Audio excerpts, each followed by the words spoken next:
الحمد للہ رب العالمین والعاقبۃ للمتقین والصلاة والسلام علی سید المرسلین اما بعد قال اللہ تبارک و تعالی فی کلامہ المجید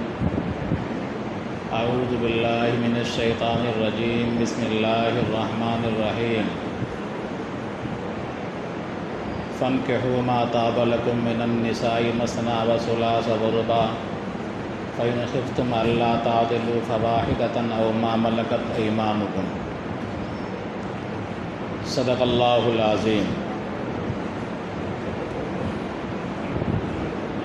محترم بزرگوں، عزیز ساتھیوں،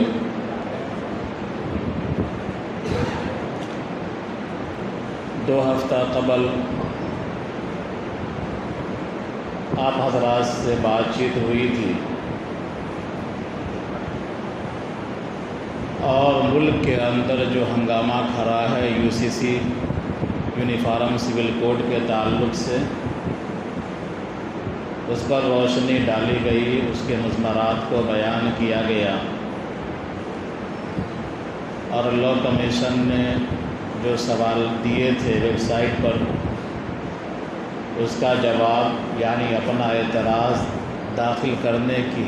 سلسلے میں جو اپیل ہماری ملی تنظیموں نے کی تھی، بطور خاص امارت شریعہ نے، جمعیت علماء نے، اس کا ذکر کیا گیا تھا اور بتایا گیا تھا کہ اپنا اعتراض ضرور داخل کریں۔ طریقہ بھی بتا دیا گیا تھا کہ وہ طریقہ کیا ہوگا، کیسے ہوگا۔ یونیفارم سول کوڈ کے نفاذ سے جو اثر پڑے گا وہ نکاح پر پڑے گا، تعدد ازدواج پر پڑے گا، وراثت پر پڑے گا، ہبہ پر پڑے گا، وقف پر پڑے گا، اور بھی دیگر جو آئلی قوانین ہیں ان تمام پر اس کا مہلک اثر پڑے گا۔ ہمارے علماء کرام جو UCC کی مخالفت کر رہے ہیں اور کوشش کر رہے ہیں کہ یہ قانون نہ بنے، یہ قانون پارلیمنٹ سے پاس نہ ہو، وہ 50 سال آگے دیکھ رہے ہیں۔ ابھی تو وقتی طور پر لگتا ہے کہ یہ قانون پاس ہو جائے گا، کیا دقت ہے، ہم لوگ اپنے طریقے پر عمل کریں گے، لیکن آج تو الحمدللہ آپ کے پاس علماء کرام ہیں، بتانے والے ہیں، دارالقضاء ہے، آپ کا مزاج کچھ نہ کچھ دینی ہے، لیکن کل کو جب ہم چلے جائیں گے، آپ چلے جائیں گے، پتہ نہیں کہ دارالقضاء کا نظام رہے گا یا نہیں رہے گا، UCC کے زد میں وہ بھی آئے گا، اس کو بھی غیر قانونی قرار دے دیا جائے گا۔ علماء کرام اچھے صالح مسئلہ صحیح بتانے والے رہیں نہ رہیں، ہماری نسلوں میں دین کی طرف میلان، دین کی طرف جھکاؤ رہے نہ رہے، پتہ نہیں، دھیرے دھیرے ہماری نسلیں دین سے دوری کی بنیاد پر اور علم دین سے کی کمی کی بنیاد پر اسی رنگ میں رنگ جائیں جس رنگ میں رنگ کر کئی قومیں برباد ہو گئی ہیں۔ تو اسی لیے ہمارے علماء کرام چاہتے ہیں کہ UCC کی مخالفت کیا جائے،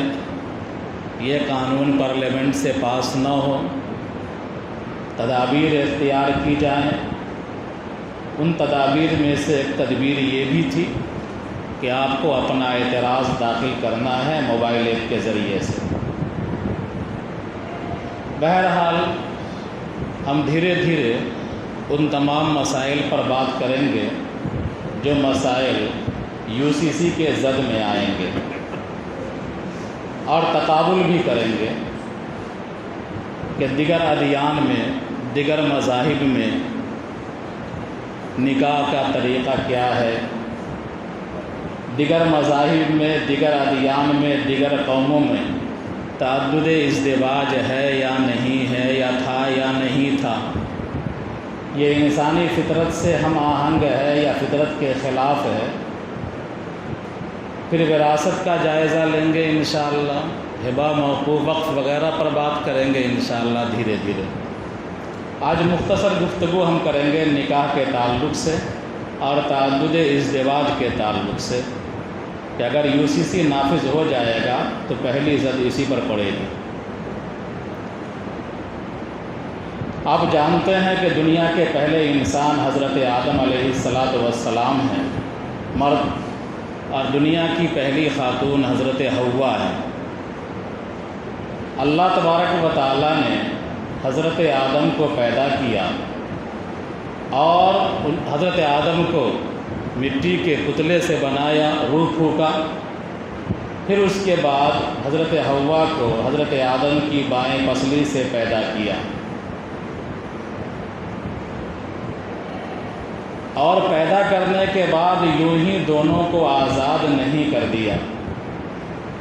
کہ تم دونوں آپس میں ملو تاکہ تبادل و تناسل کا سلسلہ جاری ہو جائے، آزاد نہیں کیا، بلکہ تاریخی روایات میں آتا ہے، علامہ حفصکی رحمۃ اللہ علیہ بڑے محدث فقیہ ہیں، وہ فرماتے ہیں کہ نکاح اور ایمان یہ ایسی چیز ہے کہ پہلے انسان سے لے کر آخری انسان تک یہ رہے گا، اور جنت کے اندر بھی یہ مطلوب ہوگا۔ تو اللہ تبارک و تعالیٰ نے حضرت حوا کو پیدا کر کے آدم علیہ السلام کے حوالے یوں ہی نہیں کر دیا کہ اے آدم یہ تمہاری بیوی ہو گئی، تم رہو اس کے ساتھ، بلکہ تاریخی روایات میں آتا ہے، اور ایک تفسیر کی کتاب ہے روح البیان، اس میں لکھا ہوا ہے کہ باضابطہ اللہ تبارک و تعالیٰ نے حضرت آدم کا حضرت حوا سے نکاح کیا، اور نکاح کرنے کے بعد جب نکاح کیا جا رہا تھا تو آدم علیہ السلام نے پوچھا کہ میرا مہر کیا ہوگا، کیا دینا پڑے گا مہر؟ تو اللہ تبارک و تعالیٰ نے فرشتوں کے ذریعے سے کہوایا، اس وقت تو کرنسی تھی نہیں، پیسے تھے نہیں، درہم و دینار تھے نہیں، کوئی دوسرا انسان بھی نہیں تھا ان دونوں کے علاوہ، لیکن سید البشر جناب نبی کریم صلی اللہ علیہ وسلم کی ذات موجود تھی۔ نبی کریم صلی اللہ علیہ وسلم نے فرمایا کنت نبیا و آدم بین الماء والطین، کہ میں نبی بن چکا تھا اور آدم کا پتلا بھی تیار نہیں ہوا تھا۔ تو اللہ تبارک و تعالیٰ نے کہا کہ تم دونوں کا مہر یہ ہے کہ تم 10 مرتبہ محمد الرسول اللہ صلی اللہ علیہ وسلم پر درود پاک پڑھو۔ تو پہلا انسان جو دنیا میں آیا، جو ہمارے اور آپ کے دادا دادی ہیں، ان دونوں کا آپس میں نکاح ہوا، پھر اس کے بعد تبادل و تناسل کا سلسلہ چلنے لگا۔ آدم علیہ السلام کے تمام بیٹوں نے نکاح کیا، جتنے انبیاء دنیا میں آئے تمام انبیاؤں نے نکاح کیا، سوائے حضرت عیسیٰ کے اور حضرت یحییٰ کے، کہ حضرت یحییٰ علیہ السلام کو بچپن ہی میں ذبح کر دیا تھا یہودیوں نے، اور حضرت عیسیٰ کو 30-33 سال کی عمر میں اللہ تعالیٰ نے آسمان پر اٹھا لیا تھا، وہ باحیات ہیں آسمان پر، قیامت کے قریب اتارے جائیں گے، اور پھر دنیا کے اندر وہ شادی بیاہ کریں گے، نکاح کریں گے۔ تو تمام نبیوں نے نکاح کیا ہے دنیا کے اندر، سوائے حضرت عیسیٰ اور حضرت یحییٰ کے، میں نے وجہ بتلا دیا۔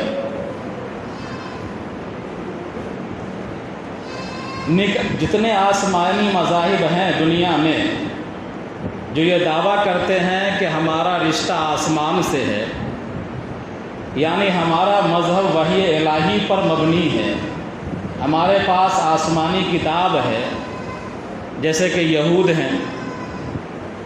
نصارہ ہیں، عیسائی ہیں، یہ دونوں بھی کہتے ہیں کہ ہمارا مذہب آسمانی ہے، یعنی ہمارے پاس آسمانی کتاب تورات، ہمارے پاس آسمانی کتاب انجیل موجود ہے۔ بہرحال گرچہ ان لوگوں نے آسمانی مذاہب تو ہے، لیکن ان لوگوں نے اس کو اپنا مذہب بنا دیا، خدا کے مضمون کو بدل دیا، اپنا مضمون ایڈ کر دیا اس نے۔ صحیح آسمانی مذہب اگر کوئی ہے تو یہ دین اسلام ہے موجودہ وقت۔ بہرحال ہم دیکھتے ہیں یہودیوں کے یہاں شادی بیاہ کا طریقہ کیا ہے، نکاح کا طریقہ کیا ہے۔ جب آپ پڑھیں گے یہودیوں کے بارے میں تو پتہ چلے گا کہ جس طرح ہم اور آپ منگنی کرتے ہیں ان کے یہاں بھی منگنی ہوتی ہے۔ منگنی کی رسم جو ہے ممکن ہے کہ ہم لوگوں کے یہاں وہیں سے آئی ہو، ان کے یہاں بھی منگنی ہے۔ منگنی کے بعد ڈیٹ فکس ہوتا ہے نکاح کا۔ ان کا طریقہ یہ ہے کہ جس روز نکاح ہونا ہے لڑکا اور لڑکی کا، اس روز وہ یہودی دونوں روزہ رکھتے ہیں، کچھ نہیں کھاتے ہیں صبح سے شام تک۔ عصر کی نماز کے بعد، عصر کے بعد، جو ہمارے یہاں عصر کا نماز تو ان کے یہاں ہے نہیں، عصر کے بعد کا جو وقت ہوتا ہے ہمارے یہاں شام سورج ڈوبنے سے پہلے، تو ان کے یہاں نکاح کا ٹائم وہی ہوتا ہے عام طور پر۔ چنانچہ وہ لوگ اپنے پیشوا کے پاس، جن کو عرف عام میں ان کے یہاں ربی کہا جاتا ہے، ربی جو امام ہوتے ہیں، مذہبی پیشوا ہوتے ہیں، ان کے یہاں حاضر ہوتے ہیں، لڑکا اور لڑکی دونوں۔ ان کے یہاں کرے شرائط ہیں کہ نکاح کے وقت 10 گواہ کا ہونا ضروری ہے، ہمارے یہاں 2 گواہ ہیں، تو ان کے یہاں 10 گواہ کا ہونا ضروری ہے۔ یہ 10 گواہ کو بلایا جاتا ہے ان کے ربی کے پاس، ان کے پیشوا کے پاس، لڑکا لڑکی آتے ہیں پیشوا کے پاس۔ اس کے بعد یہودی کا جو ربی پیشوا ہوتا ہے وہ ان دونوں کو کچھ سمجھاتا ہے، جو ان کا طرز ہوتا ہے سمجھانے کا، اس انداز سے سمجھاتا ہے۔ اس کے بعد 2 جام لاتا ہے شراب کا، گلاس، اور گلاس میں شراب ڈالی جاتی ہے، دونوں کو دے دیا جاتا ہے، یا ایک گلاس میں شراب ڈال کر دے دیا جاتا ہے دونوں کو پینے کے لیے۔ جب تک شراب ڈھالی جاتی ہے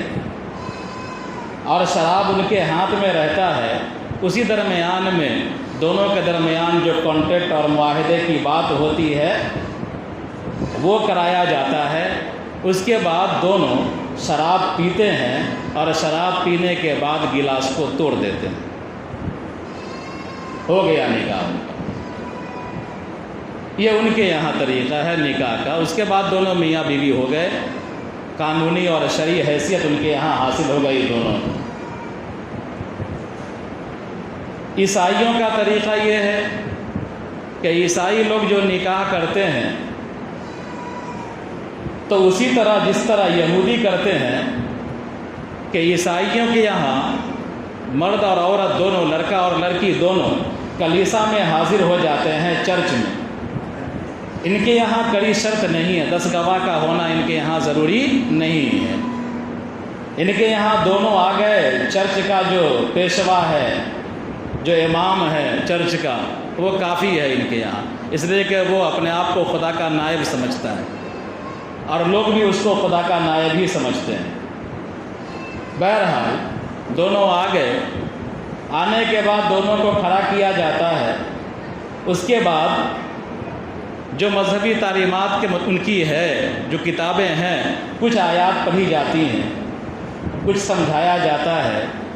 اور اس کے بعد ایک انگوٹھی لے کر کے لڑکی کے ہاتھ میں ڈال دیا جاتا ہے، نکاح ہو گیا ان کا۔ اب یہ قانونی اور شرعی بیوی ہو گئی ان کی، دونوں رشتے میں بندھ گئے۔ جو عہد اور قول و قرار لیا جاتا ہے دونوں مذاہب میں، وہ عہد یہی ہوتا ہے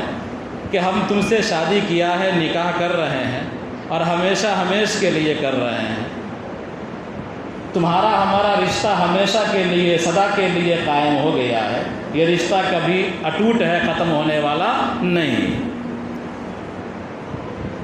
یہ دونوں آسمانی مذاہب کے دعوے دار ہیں، لیکن صحیح آسمانی مذہب دین اسلام ہے،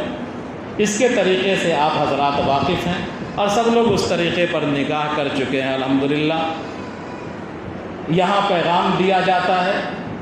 لڑکا والے کی طرف سے لڑکی کو پیغام دیا جاتا ہے۔ طریقہ یہ ہے کہ لڑکا والا لڑکی کو پیغام دے، لیکن چونکہ ہمارا ذہن ہی الٹا ہو گیا ہے تو بیچارہ لڑکی والا ہی دوڑتا ہے، لڑکا والے کے یہاں خوشامد کرتا ہے۔ لیکن جو لوگ اور جو ملک صحیح تعلیمات پر ہے آج تک، تو ان کے یہاں لڑکا والا لڑکی والے کے پاس جاتا ہے، پیغام دیتا ہے، اس کو ہم لوگ اصطلاح میں خطبہ کہتے ہیں، پیغام نکاح۔ اس کے بعد منگنی ہوتی ہے، کرتے ہیں سب، پھر اس کے بعد ایک ڈیٹ فکس ہوتا ہے، اس ڈیٹ فکس پر کچھ مہمان بھی آتے ہیں، مہمان کا آنا ضروری نہیں ہے، 2 گواہ کا ہونا ضروری ہے، لڑکی کی طرف سے لڑکے کے طرف سے ایجاب و قبول کا ہونا ضروری ہے، یعنی لڑکا اور لڑکی ایجاب و قبول کر لیے، 2 گواہ موجود ہے اور مہر مقرر کر دیا گیا، نکاح ہو گیا۔ آدم علیہ السلام کا جو نکاح ہوا تھا وہ مہر کے ساتھ ہوا تھا، مذہب اسلام میں جو نکاح ہوتا ہے یہ مہر کے ساتھ ہوتا ہے، لیکن یہودیوں کے یہاں جو نکاح ہوتا ہے ان کے یہاں مہر نہیں ہے، عیسائیوں کے یہاں جو نکاح ہوتا ہے ان کے یہاں مہر نہیں ہے۔ بہرحال نکاح کا یہ طریقہ ہے، ہمارے طریقے میں اور دیگر ادیان و مذاہب کے طریقے میں فرق ہے۔ اگر خدا نخواستہ ملک کے اندر یونیفارم سول کوڈ لاگو ہو جاتا ہے تو نکاح کا جو ہمارا طریقہ ہے، شرعی طریقہ، جس طریقے سے ہم نکاح کرتے ہیں، قاضی صاحب کو بلاتے ہیں، خطبہ پڑھا جاتا ہے، ایجاب ہوتا ہے، قبول ہوتا ہے، مہر رکھا جاتا ہے، طے کیا جاتا ہے، نان و نفقہ لازم کیا جاتا ہے، ممکن ہے کہ یہ طریقہ کو چینج کر دیا جائے، بدل دیا جائے اور کہہ دیا جائے کہ بھائی نکاح اب مجلسوں میں نہیں ہوا کرے گی، مسجدوں میں نکاح نہیں ہوگا، سول عدالتوں کے اندر نکاح ہوا کرے گا، تو پھنس جائیں گے اور ہمارا نکاح پڑھانے والا، ہمارا نکاح کرانے والا غیر مسلم بھی ہو سکتا ہے، کیونکہ جج تو غیر مسلم ہوتے ہیں۔ غیر مسلم کو ولا حاصل ہے نہیں، مسلمانوں پر ولایت حاصل ہے نہیں، تو یہ مسئلہ سب پھنسے گا۔ اس لیے ہم کو اپنی تعلیمات کو بھی سمجھنا چاہیے۔